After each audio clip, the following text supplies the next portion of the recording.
All right. Hello. We are live. Hi, this is Pint of Science in Netherlands, hashtag PintNL Thuis. As some of our followers may know, we normally have these events in May, usually in a very nice pub, lovely speakers, and very hardworking, dedicated volunteers making sure everything is running smoothly. But unfortunately, COVID-19 happened, and we've sort of been stuck at home. So what we've decided to do, of course, we're still conducting our research. We're still all very passionate about sharing our science. So we thought we'd bring the science to your home, and well, hopefully you have some beers and drinks at home. So I'm Taichi. I help organize Pint of Science in Netherlands. And on my left is Guilherme. Hello, I'm in the team of Groningen. I hope I said that correctly, as my Dutch is not great. Really great to be here. On my left, I have Eline. Hi, I'm a volunteer in the Amsterdam team. And below me, we have Linda. Hi, everyone. My name is Linda. Oh, that's a big guy. I'm the city coordinator of the Maastricht team. I'm Dutch. And on my left side, right side, I think so. there's Hannah. Hi everyone, I'm Hannah. I'm based in Utrecht and I just joined Pint of Science NL to be part of these online events to help them bring it to here. And on my right and left is Margarita.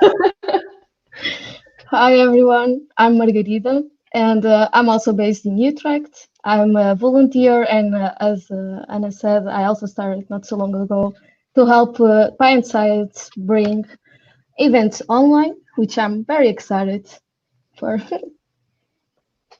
And on top of me is Taishi. Yeah. Hello again. Cheers, everyone.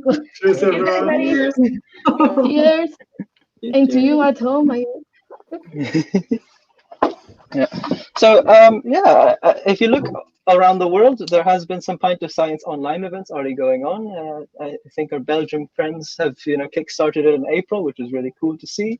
Then snowballed into having Canada and Australia having their widespread events, which the time difference was a bit awkward, so I fell asleep in some of them, but yeah, it was all very nice. And now we also have UK. The Netherlands is joining on the party as well, and hopefully we can start recreating it. Our overall plan is to have these talks every 2 weeks with similar to guests. But rather than just having lectures, we thought, okay, let's have it a bit more of like an open format and have chats with the volunteers, especially just to say, hey, these people who are working behind the lines are also doing research as well. So for me, actually, Hannah, seeing as you are the last to join us, how's currently the situation affecting your research? How's it going on? Yeah, well, obviously it's been a bit strange, used to being in the lab for, lots of days and long hours. And so suddenly, and obviously it was quite sudden as it was for everybody to be told to sit at home and stay at home. And I mainly work in the mouse facility for our group, so I'm very practical with a lot of the work I do. So sitting behind a computer has been very strange for me, definitely. But it's been up and down as for everybody, and we're quite a big team. So I work at the Princess Maxima Center in Utrecht, and I'm part of the Rios group. And we're a team of around, including our interns, around 20 people. So we have a lot of things going on in our group. So it was quite interesting trying to coordinate, suddenly going from full on being in the lab, just getting started up for the year as you do after the Christmas break, to suddenly trying to stop it all and figure out what can we do from home and to keep the important work that we're doing still going. So it was, it's quite a shock to the system, as I'm sure everybody would agree. But yeah, for us, we've been starting to slowly scale back up now, and we're trying to get back into the lab a lot more and start up a lot of our research lines again, which, we kind of took down to a minimum. But yeah, I don't know, that's kind of how it felt for us. It was strange being in such a big team to suddenly not see each other every day and to have to try and have meetings online constantly. I definitely got very snazzy with things like Zoom and everything quite quickly. But what about you, Margarita? Did you find the same? Yeah, I mean, it was quite strange at the beginning actually for me the lockdown, it kind of started 1 week before because I was kind of with a cold. So I decided to isolate myself at that time because the guidelines were still not very clear. At that time, I think if you were from the south of the Netherlands, you should stay at home. But in Utrecht, I called, they were like, yeah, you can go work, it's fine. But I work in a hospital in the OMC Utrecht. And so I decided to stay home. And well, yeah, I just spend my days reading a lot, try to write something, plan experiments.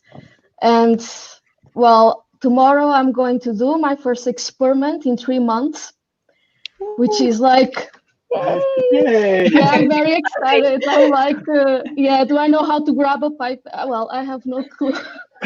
Now I'm going over all my protocols, try to figure it out because I know more or less what I have to do. But yeah, it's going to be exciting tomorrow. But indeed, a lot of, I think my days is spent on meetings, or I was also having some courses, everything turned out to be online. And actually, I'm still having my Dutch course fully online. But it's actually nice because it's always on the same day at the same time. And it's nice to see people. Everyone is calling from home and try to do the exercises. And but it's nice. Taishi wanted to say something. Oh, well, actually, I think you brought up a very good point. Linda, you are from the most south, as you're based in Maastricht. How was COVID-19 different to, I guess, the northern people? Yeah, so for me, it was also a bit, it started with the fact that I was planning on going to a conference in Italy, to actually the region where there were the most cases. And in the beginning, I was like, yeah, maybe it's not that serious. Maybe I can go. But then in the end, of course, they canceled the conference and they moved it to Brussels. So I did go to Brussels. But then in the end, it turned out that all things went really fast afterwards, after I had my conference in Brussels. And yeah, I don't exactly know the date. I think halfway of March. I think we decided that we would all work from home. And yeah, I think that's when it all started. So that's already some months ago. I lost track of time. 3 months, I think. But yeah, so this year I actually decided not to celebrate Carnival. So afterwards I was really happy and relieved I didn't do it. Because yeah, I mean, yeah, a lot of people, they got the COVID-19 because of the carnival, I would say. So yeah, I was pretty happy with that. But yeah, but working from home, it's not really a problem for our department. I work at the Institute of Data Science, so we do a lot of stuff online.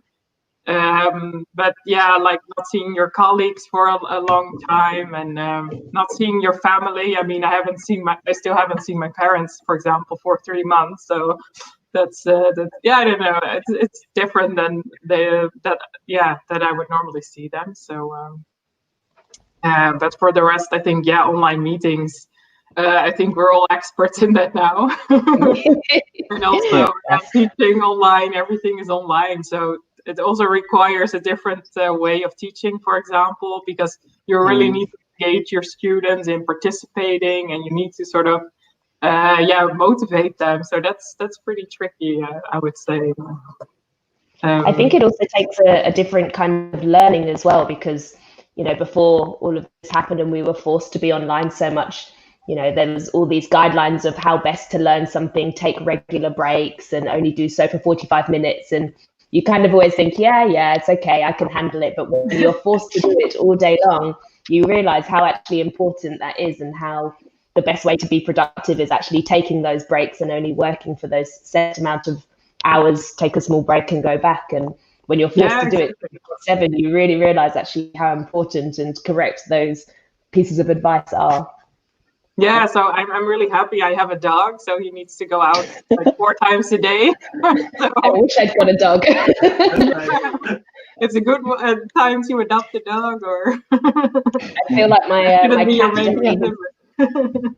my cat is getting way too much attention. I think she's also a bit over it. So yeah. Yeah. They have to get used to the new situation. Yeah. Go back to work. Yeah. So what about you, Eileen? How is your situation?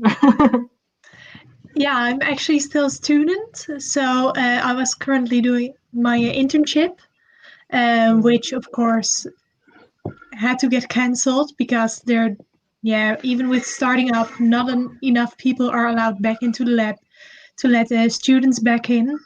So I instead diverted to doing my literature thesis, which fortunately is a lot of at-home work.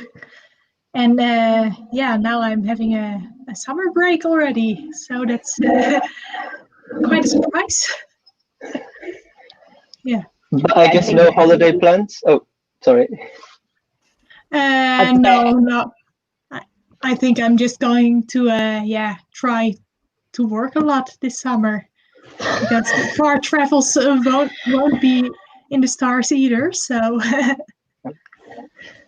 I was just going to say, I think it has been quite particularly hard on students, which I've seen from our group as well, because obviously you guys have certain set months for your internship, and especially if you're expecting to get all your practical work. We had one student who'd finished all of her written part of her master's and was really ready to be in the lab doing all the practical, and she'd done everything else. And then the situation happened and she's forced to suddenly not do any practical. And I think it's, particularly hard for people at the end of their masters that really want to get their internships finished and don't want to extend. So did you find that a lot of your other kind of co-students were really struggling?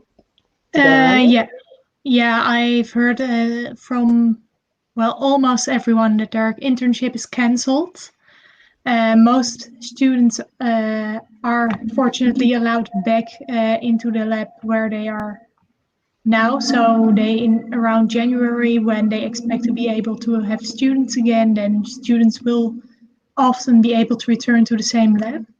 But I also heard from some students that have completely lost their internship and will just completely have to redo everything. So What a shame. Yeah, nothing we can do about it. So how about you, Guillermo? So for me it was similar to Margarita. Also, I had to start isolation a little bit before everyone because I was actually working in Paris when everything started bubbling up there. And then I came back home, and I also received a call from one of the colleagues I was working on that he was COVID positive. Oh. So then immediately for me, it was 2 weeks of no contact whatsoever. After those 2 weeks, the Dutch isolation started. So the timing was really on point there. But similar to Linda, I'm also mostly working with data analysis. So I don't have experiments. I'm working with data that already exists. So in this sense, of course, it's different working from home. Productivity is not always great, but I don't have to worry about experiments getting delayed. And I'm also in this part of my PhD where I'm mostly writing. So in this sense, the timing was actually on my side. I also, since I use my computer a lot for entertainment because I play games and all that, I had a good setup. I have a decent chair. I can comfortably sit 8 hours here. My computer is doing overtime because it's work and entertainment right afterwards. I also have a small garden, so I can enjoy some sun if I need. I'm quite lucky and privileged in this sense. But I understand that for a lot of people, the situation is much worse. So in the sense, of course, it also affects us.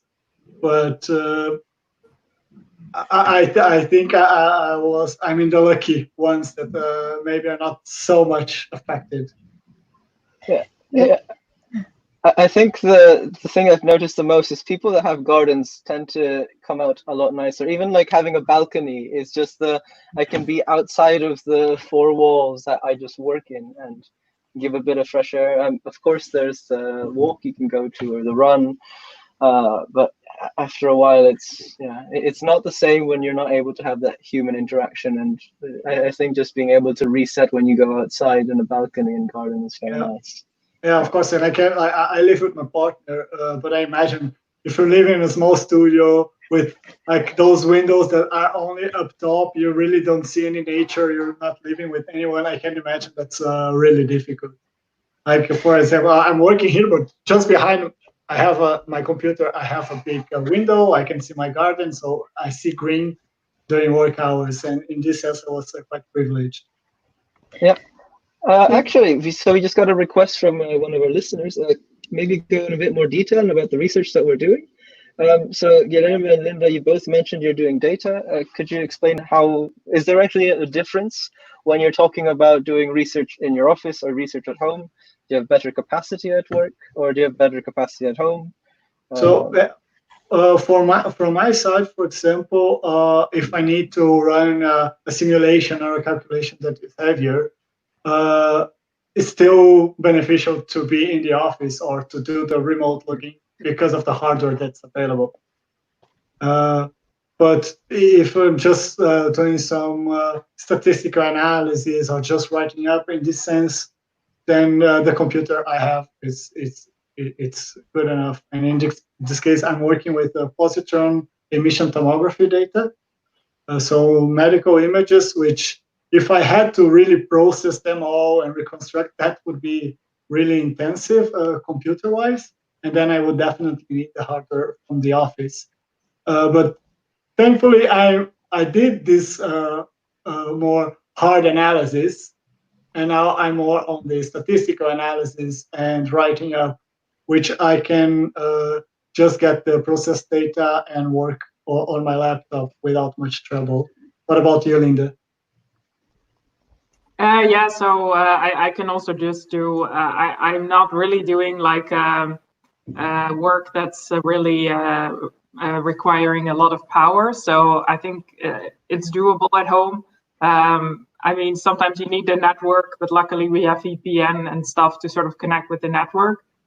And if we talk about COVID-19, we actually also we have set up a small group, a working group, where we're working with the data on COVID-19, and we're trying to compose a so-called knowledge graph, which may help other researchers also to sort of combine different data sets and literature and maybe find quicker like a treatment for COVID-19. So I think that's really nice that it's also sort of bringing people together in a different way, doing research together. And I think there's also a lot of grant opportunities now if you want to apply for such a grant. So that's also really nice. Yeah, but for my own work, it doesn't affect me that much. Just sometimes when you just want to quickly ask a colleague something, or I would just walk to a colleague because I normally didn't really like chatting with people, so that's now not really possible. But I mean, it's fine. It's not that will come back. I hope. Yeah, definitely. Sometimes the coffee break can be the most productive moment of the day, actually, and sparking. Yes, definitely. Everybody misses the coffee break. Yeah. Yeah. No, but I also think so. Within my team, we also we work as an imaging team at the pediatric hospital, and so which means that we work a lot with studying the biology of different cancers, but we do a lot with microscopes and really powerful microscopes, and so we also produce really large amounts of data. And I specifically work more on the physical hands-on side of it. But a lot of the people in the team are also working a lot behind the computers. And I think for them, it's also a similar kind of situation. They're used to these really big, powerful computers and these really fast networks. And obviously they can't do that from their small laptops at home. So we've been we have things like a program called TeamViewer, for example, where we can try and log on and work remotely with those same computers. And people have been trying to do the same kind of work and analysis that they would do while physically at these computers remotely from their laptops. And I think it definitely proves difficult when you're working with gigabytes and gigabytes and gigabytes of data.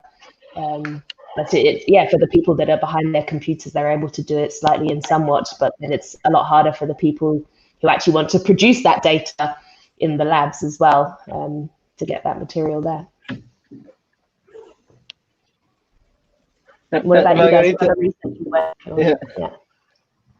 on? Well, in my case, I work in cardiology, in specific in a heart attack. So, but I just started my doctoral studies 1.5 years ago.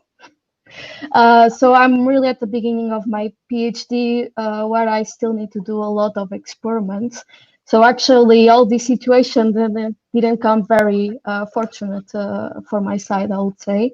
And also because I didn't have a lot of data to analyze. Usually when I do experiments, I try immediately to analyze the data so I can see the results. Most of them are very preliminary data. So for me, I was literally at home every day, just reading, planning experiments, trying to write something, having meetings. I mean, in terms of experimental, I could not do anything because scientists, most of them, we were not allowed to go inside of the hospital because, I mean, my lab is inside of the hospital. That's why we could not go in.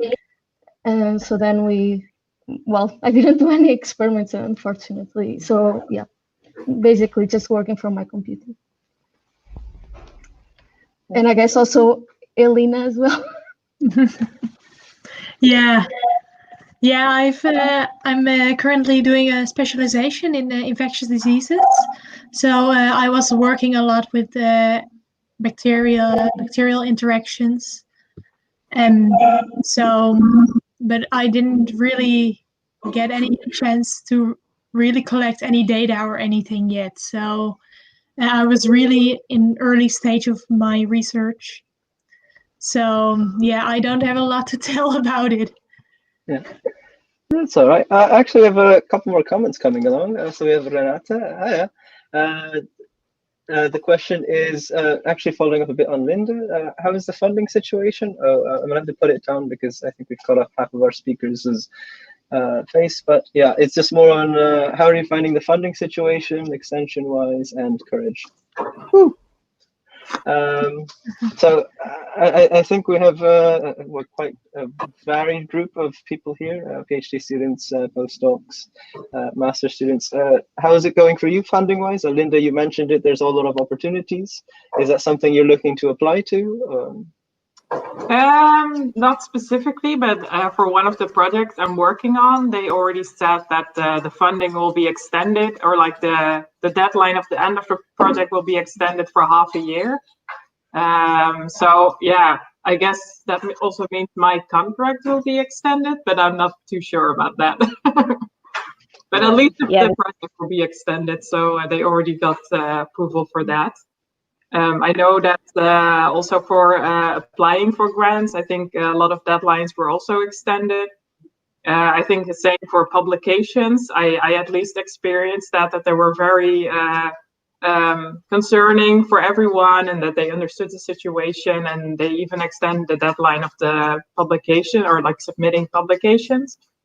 So I think, yeah, I don't know. I don't have any further experiences with personal experiences, at least. Maybe someone else has recently submitted something.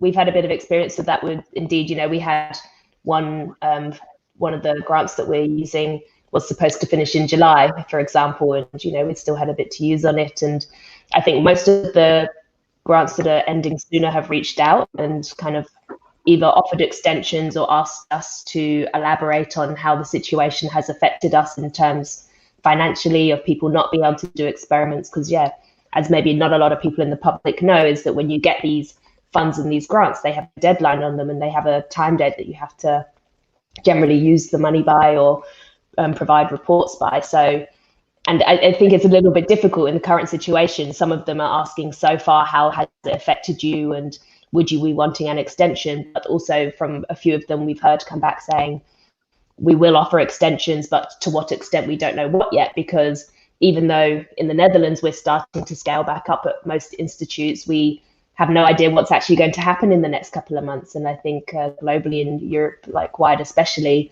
they're watching the situation, but they can say, oh, we'll offer you a 6-month extension, but who knows, we could be here in the same, hopefully not, but in the same situation still in 6 months with only half the amount of lab work being able to go on, or even less in most cases.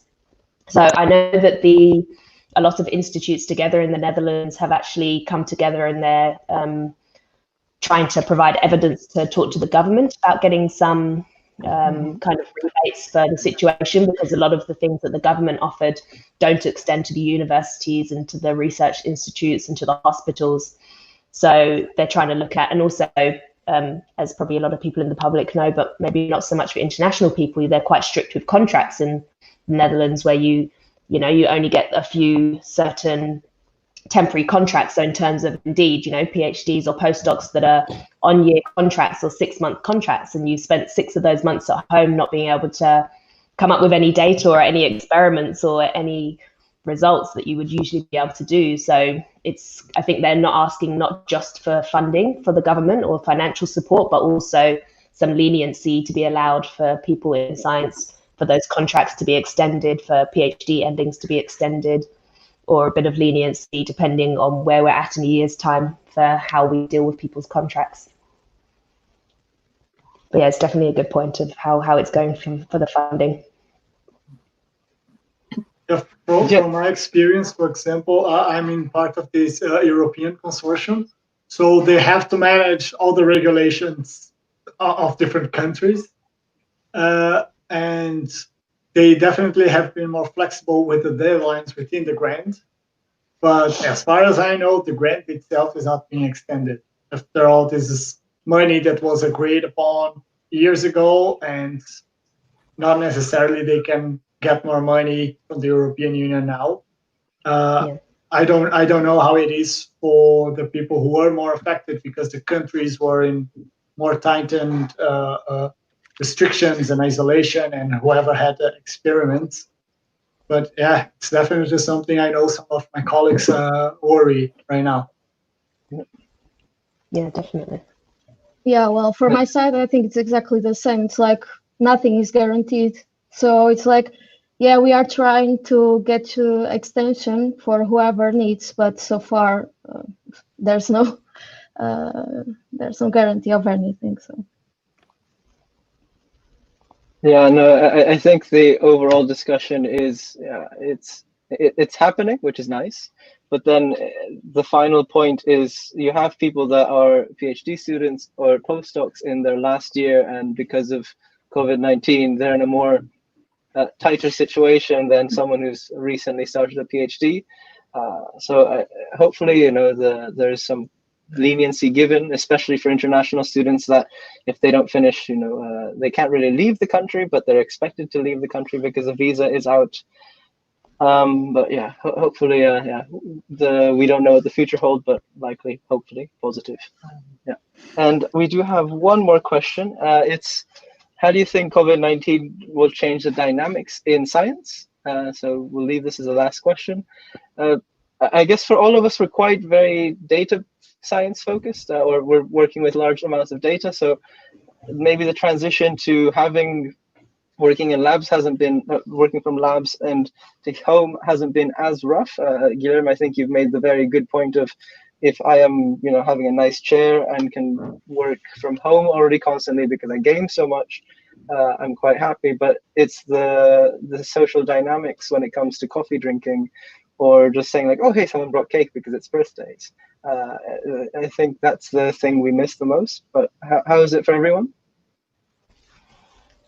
Well, I think in terms of the question of the dynamics of the science, I think it's going to be like a lot of the many other industries, of how much of your work can be done from home, how much of it has to be office work.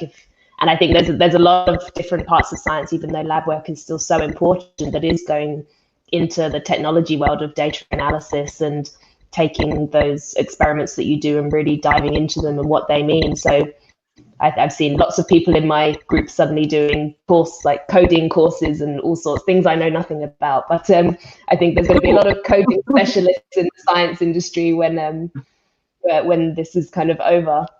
But in the dynamics of science, I think it's going to maybe affect it in that way of maybe leaning more towards the technology and the data analysis that you can do from home, from what I see personally, from what people are trying to do. Does anyone else have a comment? I think it will change definitely the conference, because usually there's always this thing about going abroad to international conference where all the scientists of the field meet together, which is super nice, of course, and I'm very looking forward to one of these conferences.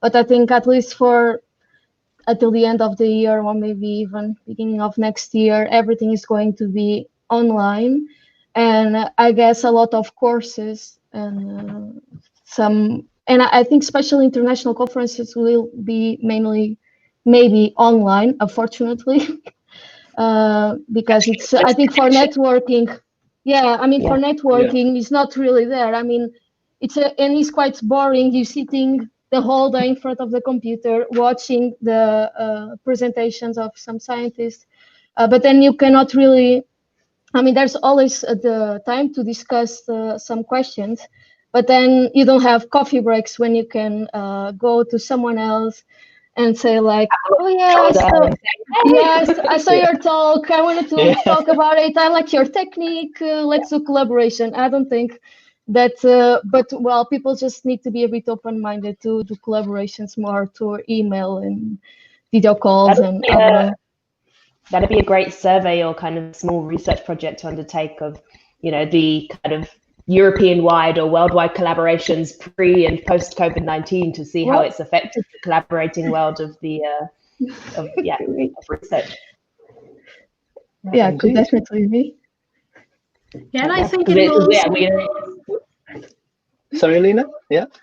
I think it will also change the way that students come into the market with their network, because what we see right now is a lot of students also get their classes online, and I heard that a lot of universities will also be offering their classes online beginning of next year. So I think the students' networks will also be smaller, because I think you will know less of your classmates. So yeah, it will definitely have a pretty severe consequences as well with regards to like social behavior and maybe depression rates, or I don't know, not to be pessimistic, but no, peer interaction, it's extremely important. So yeah, without that, it's strange. I don't know how people are homeschooled, but that can be a base to see what's going to happen in a COVID world. Well, maybe a comparison study between the two. I don't know. Yeah, I mean, from some friends who have children, they're very, very happy to have the schools open again, because they don't have that running around screaming kids. Or I always find it, especially when you're doing the large-scale calls, people are on mute, and then you just have, when they unmute, it's like, ah! And then you hear or it's like, mommy, and you're like, okay, we fully understand. Let's take some more time when it has to answer questions. Yeah. So I think, I fully agree, Alina, there is going to be a dynamic shift.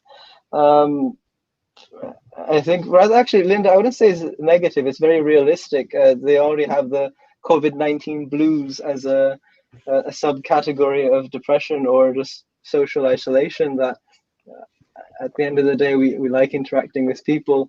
The very, they're just an acquaintance at work, actually translates into actually, without that day-to-day contact of saying like, how's your research going, or how's the project going, is actually very beneficial to everyone's mental health. Yeah, so the things you normally take for granted, now you think about them a lot more, and then you think, oh wow, that really has a lot of impact on my daily work life. So yeah, I don't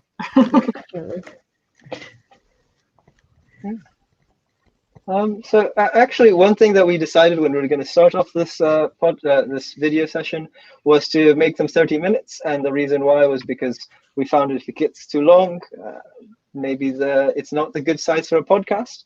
So you can find what we're discussing now, maybe to your cycle commute or when you're going to walk around, which we'll release later. We also did have a podcast that was being released with Laura, and also Jeanette, entitled Susan Bindels, who we will, if not sure if everyone saw, last week we posted some photos of our team with one of our speakers giving a podcast, so that will be released soon. So follow us on social media to find when that's released. And in regards to our next event, I think, Margarita, you'll be taking the lead in that one. So do you want to give more details on that? Yeah, so I'll have the pleasure to host Catherine Crodland. I hope I said her name correctly. Well, she's a very nice Irish girl, and she's a scientist in Amsterdam. She performs research in cancer, and she's going to let us know more about cell-to-cell communication and how that relates to biology and also other type of diseases like cancer, which is her focus. And I think it's going to be very cool. So if you are interested, I will have the pleasure to meet you 2 weeks from now, I guess. Yeah, sounds Thank great. you very much. Yeah, I'm looking very much forward to that. No need to be sorry. So yeah, thank you very much for everyone listening. I did see we get one more comment, Jorge. Maybe we'll answer it in a comment later for you, but thank you very much for everyone tuning in. And last but not least, Prost. Have a good evening all. Prost. Cheers. See you Bye now. next all. Bye now. Bye. See you.